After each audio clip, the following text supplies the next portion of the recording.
NDA के अंदर सीटों को लेकर आपसी सहमति बन चुकी है। भाजपा और जदयू के बीच सीटों का बंटवारा लगभग तय हो चुका है।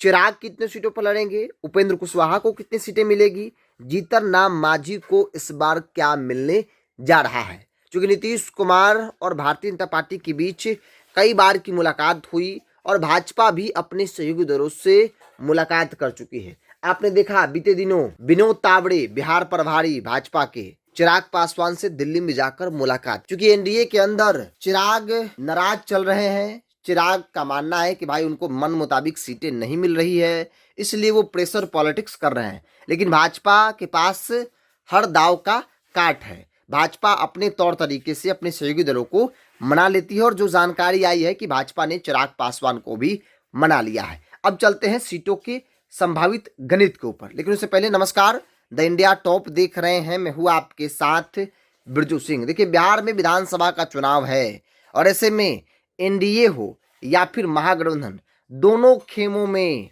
बैठकों का दौर जारी है। एक तरफ महागठबंधन के अंदर भी लगभग स्थिति स्पष्ट है कि कौन सी पार्टी कितनी सीटों पर चुनाव लड़ेगी। दूसरी ओर एनडीए भी पूरी तरीके से प्लानिंग कर ली है, क्योंकि एनडीए के अंदर भाजपा और जदयू के बीच ही सीटों का बंटवारा होना है। 243 सीटें दो खेमे में बटेगी, एक भारतीय जनता पार्टी और दूसरा खेमा जनता दल यू नीतीश कुमार। और ऐसे में बड़ा भाई इस बार नीतीश कुमार जेडीयू होगी, क्योंकि याद कीजिए लोकसभा का चुनाव बड़ा भाई की भूमिका में भारतीय जनता पार्टी थी और बड़ा भाई का मतलब होता है कि अधिक सीटों पर चुनाव लड़ना।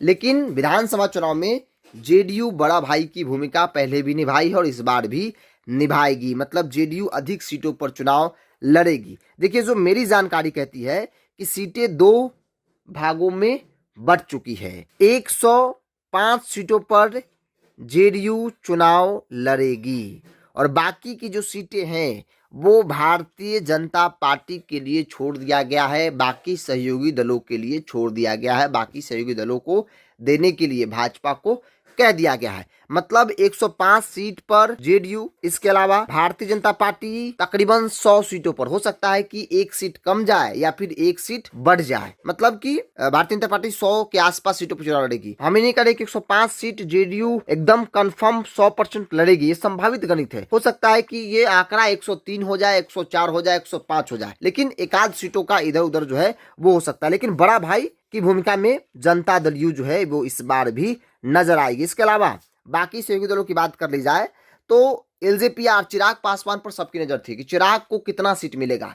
चिराग की दावेदारी 50 सीटों की थी। चिराग चाहते थे कि कम से कम 35 सीट हमको मिल जाए, लेकिन भारतीय जनता पार्टी और जनता दल यू दोनों इस मूड में नहीं है कि चिराग का हर डिमांड जो है वो पूरा कर दिया जाए। जो मेरी जानकारी कहती है, विनोद तावड़े से दिल्ली में चिराग पासवान की मुलाकात हुई। विनोद तावड़े दिल्ली में चिराग पासवान के आवास पर जाकर मुलाकात किए और जो गणित सामने आया है कि 20 सीट चिराग पासवान की पार्टी को देने का फैसला भारतीय जनता पार्टी ने किया है। और एक जानकारी और है, इसमें अगर कुछ सीटें बढ़ेगी, 2, 3, 4 सीटें बढ़ेंगी जो भाजपा अपने में से देगी, तो भाजपा सिर्फ नाम के लिए देगी। भाजपा उसके साथ साथ कैंडिडेट भी देगी, जो आमतौर पर भाजपा हर चुनाव में करती आई है। मतलब चिराग की सीटें अगर बढ़ेंगी तो वो चिराग का कैंडिडेट नहीं होगा, बस सिंबल होगा, उम्मीदवार भारतीय जनता पार्टी का होगा। तो ये एलजेपीआर 20 सीट फिगर जो है 20 सीट चुनाव लड़ सकती है। बढ़ेगा तो फिर भाजपा अपने कोटे से देगी और भाजपा अपना उम्मीदवार भी देगी। इसके अलावा उपेंद्र कुशवाहा की दावेदारी 15 सीटों पर है। चूंकि एनडीए के अंदर उपेंद्र कुशवाहा वैसे नेता हो गए हैं जो दावा खुलकर नहीं कर सकते हैं। मानो भारतीय जनता पार्टी का एहसान उपेंद्र कुशवाहा पर है।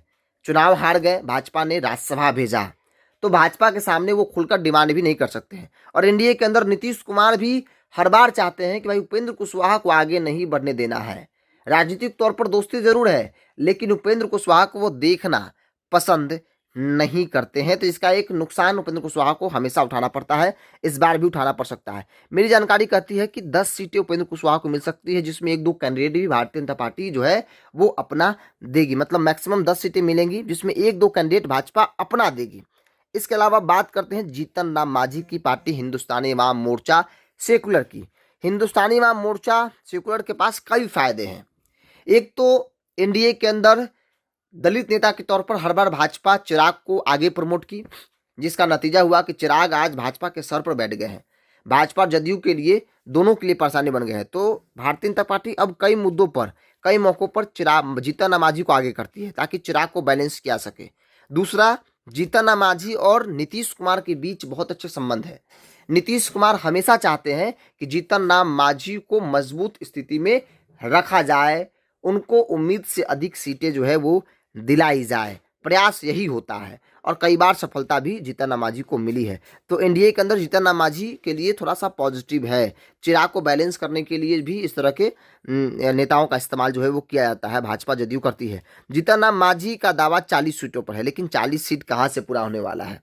40 सीट पूरा होना संभव सा ही नहीं है। लेकिन जो मेरी जानकारी कहती है कि 10 सीट जीतन राम मांझी की पार्टी को इस बार मिलेगा, मतलब 10 सीट एनडीए के अंदर जीतन राम मांझी पार्टी को मिलने की संभावना है। जो गणित एनडीए के अंदर तय किए गए हैं वो गणित यही कहता है कि जीतन राम मांझी को 10 सीट, चूंकि जो भी सीटें मिलनी है भाजपा को अपने कोटे से देनी है। हो सकता है नीतीश कुमार थोड़ा सा उदारता दिखाए और 1-2 सीटें अपने सहयोगी दलों के लिए जीतन राम मांझी के लिए छोड़ दे, चूंकि उपेंद्र कुशवाहा के लिए तो छोड़ेंगे नहीं।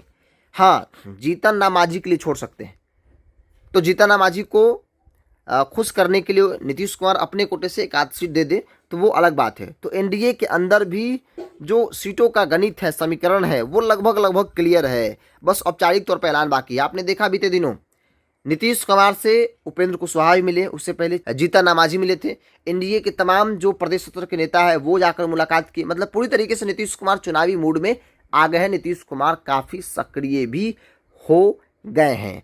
चिराग से दिल्ली में जाकर भाजपा ने मुलाकात की और मुलाकात के बाद जो परिस्थितियां जो सामने आई है, कहा जा रहा है कि चिराग मानने को तैयार नहीं है, लेकिन चिराग के पास फिलहाल कोई ऑप्शन नहीं दिख रहा है। भाजपा ने अपने तौर तरीके से चिराग को मना लिया है। तो एक बार फिर से रिपीट कर दे, 105 सीट तकरीबन जेडीयू हो सकता है कि 1-2 सीट इधर उधर हो जाए। Bharatiya Janata party 100 seat, 1-8 seat इधर उधर होने की संभावना है। इसके अलावा एलजेपीआर 20 सीट, 1-2 सीट बढ़ सकता है। कैंडिडेट भी भाजपा का होगा अगर बढ़ेगा तो उपेंद्र कुशवाहा 10 सीट, 1-2 कैंडिडेट भाजपा देगी, जो जानकारी मेरे पास है। जीतन राम मांझी 10 सीट, 1-8 सीट नीतीश कुमार अपने कोटे से जीतन राम मांझी को दे सकते हैं, जो जानकारी मेरे पास है।